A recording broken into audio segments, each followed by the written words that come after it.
Hi Jesse, how are you doing? I'm doing good. Feeling alright. A lot of people know you because of your duet with Bruce Springsteen and Rodeo Queens with members of Green Day. But today I really want to talk about you because you're just as much as an inspiration as, for example, Bruce Springsteen or Billy Joe Armstrong. To me, music is an escape. I can totally get lost in music. What does music mean to you? I would say music is an escape, but it's also it's a way of life. It's an attitude. It's a feeling. It's a soundtrack for our life every day. For me, it's what's been my medicine, get me through. It's been empowering, and it's let me know. It's spoken to me. It's been a message, but it's definitely a feeling. And there's good and bad music. There's a lot of bad out there, but it's always what I turn to from when I was a kid till now for. Things to lead me into other situations, bettering myself or my friends. Okay. So when you write your music, what moves you to write that particular song? I mean, do you write about personal experiences and about something you felt at that time? I'm always observing and writing little notes in a notebook, and I like to walk around and just take in things. And sometimes, watching a film or even listening to another record or going out to a show, or sometimes memories. I put down a lot of ideas, and then I pick up the guitar, and some of that stuff just comes out, stream of consciousness, free forming. And you don't know exactly what it is, but you got a piece of it, and then you go and dig in deeper, and you kind of finish it up. It's like dotting the I's, crossing the T's. That's the harder part. But it comes from life. I think you need to have things coming into your life. You need to challenge yourself. I mean, that's what's great about traveling and meeting strange people and being out of your comfort zone. If you're too comfortable, then sometimes they just do the same things. But you need to challenge yourself sometimes. And then sometimes it comes from sadness or aggression or sex or whatever, things that just move us. And then having that guitar and these melodies, sometimes you don't even know where they come from. So. It's good to get it out. Yeah. So when you write that music, are you the only one that you have to please? I think number one, I mean, you're aware that there's an audience, people buy my records and have making records for a long time. So, there's several Jesse Malin records and they're different, they change, but it still has to be me, which I think it always is, but I think you want to be happy first. That's why I do this more than anything, is to please myself. If I don't enjoy it, how am I going to go out there and make someone else believe it? So. Yeah, kids and teenagers nowadays, they have such a bad reputation. What do you think about them? Like, how would you describe yourself as a teenager and now you look back at those days?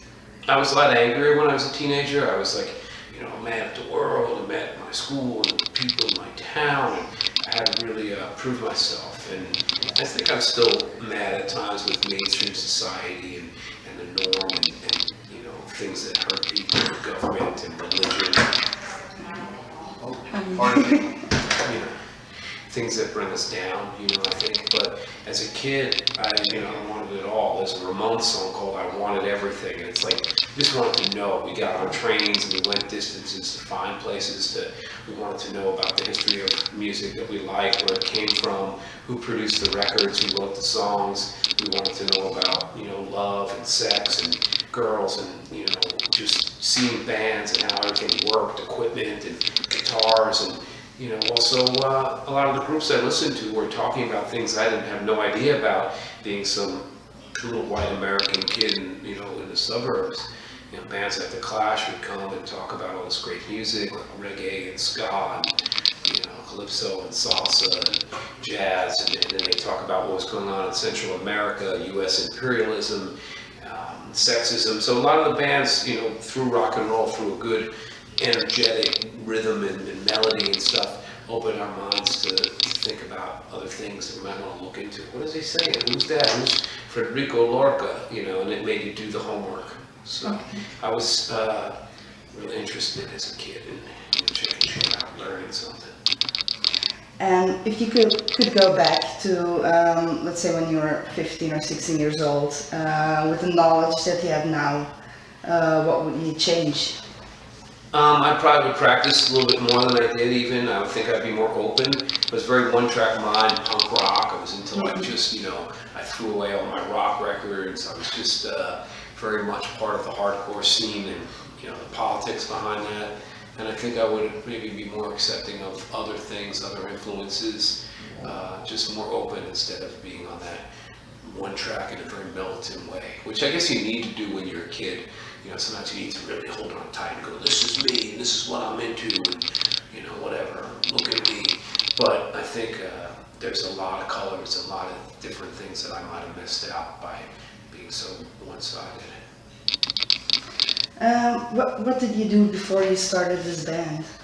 Band right now, Jesse Malin has been me, myself, and Irene. It's been a solo career since 2001 or 2, maybe 2002.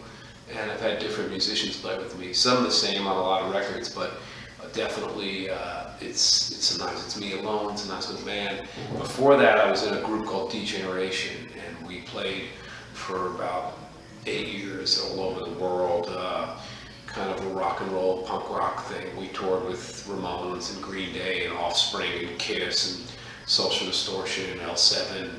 And we had a lot of fun. But the world, I don't think, fully understood us. We were misunderstood in a lot of places. I think, the fans that liked it loved it, but there wasn't tons of them.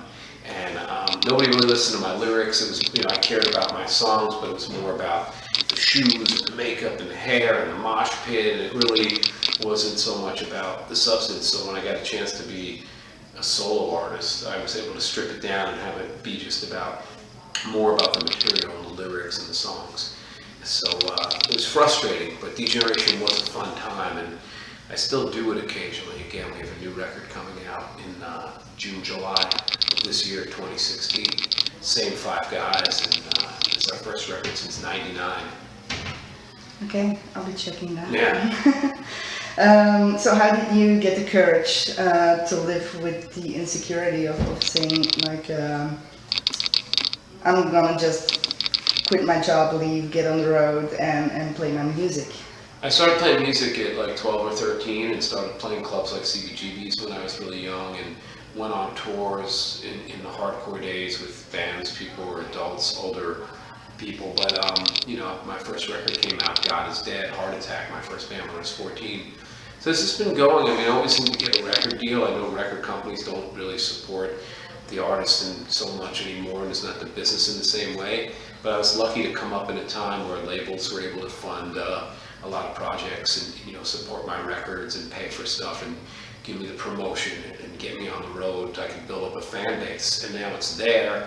And so some days are hard. Some towns aren't huge and packed, and some shows are. But I could go pretty much anywhere in Europe or in England or parts of America and have an audience there and have a beer and a meal and get paid and have somewhere to stay and people that want to hear what I have to say. So it's still scary at times because you have to fully immerse yourself in this. It's not like a part-time job at this point. It's what I do, but I need to do it. So Yeah, well, I think you're one of the lucky ones. Yeah, I appreciate being that. I don't have to go to some job that I hate, Mm-hmm. But there are days when you're sitting in this town here in Belgium and you can't get anything good to eat, and there's nothing nearby without a 40-pound cab, and just sitting in a parking lot for 25 hours or something. But when you get to the show, it makes it worth it. So, Yeah, hopefully.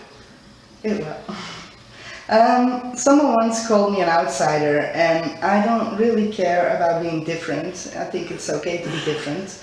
But it's in the way that he said it that made me feel really bad about myself, like there was something wrong with me. Do you care what people say about you?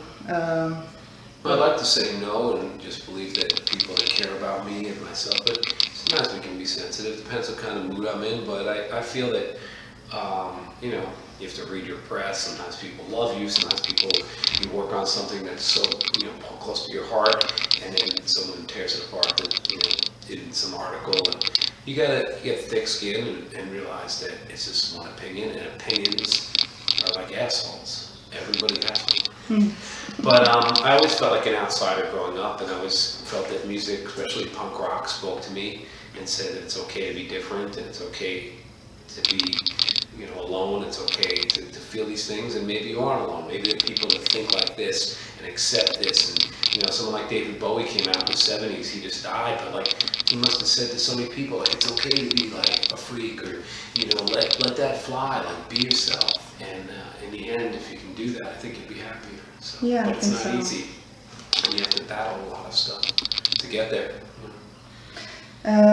What are some of the things people say about you? Well, I don't know. Some people say nice things and they get it and they understand where I'm coming from with the songs, and some people think that it's, you know, bullshit and, you know, don't believe what I say or don't want to, you know, they maybe don't like my voice or they don't like, you know, my songs or my guitar playing or the way I look, or my nose, my sneakers, my expertise, my moves.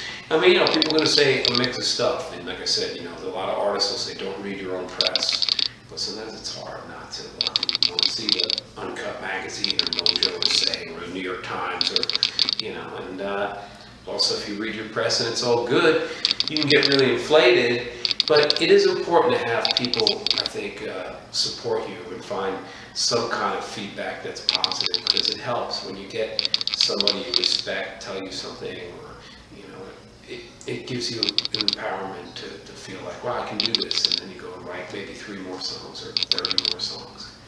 So, you know, it's like anybody wants that from their family or from, you know, their, I don't know, their peers and stuff. But sometimes you have to stand alone. Fuck you. And I think punk rock really taught me and my friends that it's like, you know what, fuck it, never give up. So. I also think punk rockers are more open-minded. They wouldn't just tell you like it's not okay to be different. And It depends. You know, there's punk rockers that can be very judgmental. I was like that once. Okay. If you have leather on, or if you eat meat, you're not anarchist. If you do this, and you know, but you have to accept people and accept that they're different and live as an example for yourself, but not trying to like make everybody be exactly like you. That would be pretty boring. So. Yeah, someone told me having those bad experiences, it creates empathy. Do you agree? I think that, you know, hard times in life, you can turn that into something, what do they say, give you lemons, make lemonade or something, or have some tequila. I think, you know, tragedy plus time is comedy for some people. But things that are intense and bad, if you can draw upon them and survive them and maybe talk about them and sing about them, it takes some of the venom out, and to be able to share those experiences, and those are interesting stories, you know. Makes you who you are. If you have just a clean, safe, plastic life with no character in it, then it's not going to be that interesting. And no one's going to remember. Yeah, it's true.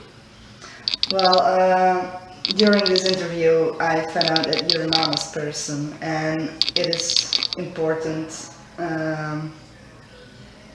You have an important and amazing quality in your personality, and it's hard to find that in people. Have you always been like that, or is it something that has grown on you, something that you developed when you grew older?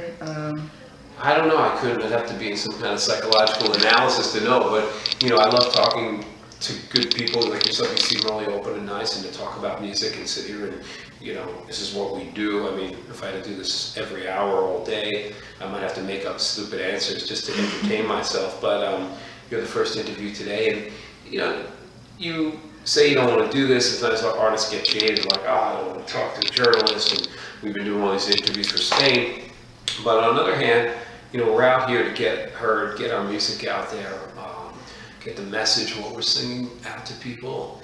And I'm a fan. I still buy the magazines and read the interviews with, you know, whatever, and, you know, artists that I like, and I read the books and the biographies, and, you know, sometimes you get something out of that. I think seeing parallels, or there's lessons in it. So, I don't know. I just like to be as open, and I'm a blabbermouth. He's a blabbermouth.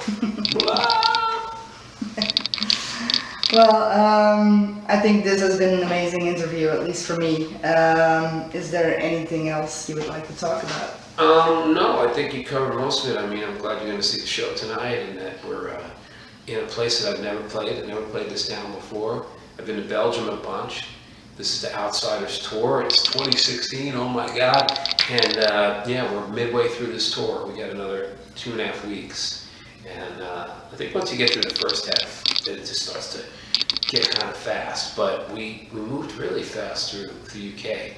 Those dates and those audiences are really good. A couple of these ones will be interesting. And we'll see what tonight brings. But I've heard great things about this club. And I'm happy to have a guitar and a suitcase and go around the world and have fun and do these bits. Well, I wish you the best with your concert tonight, and thank you so much for this interview.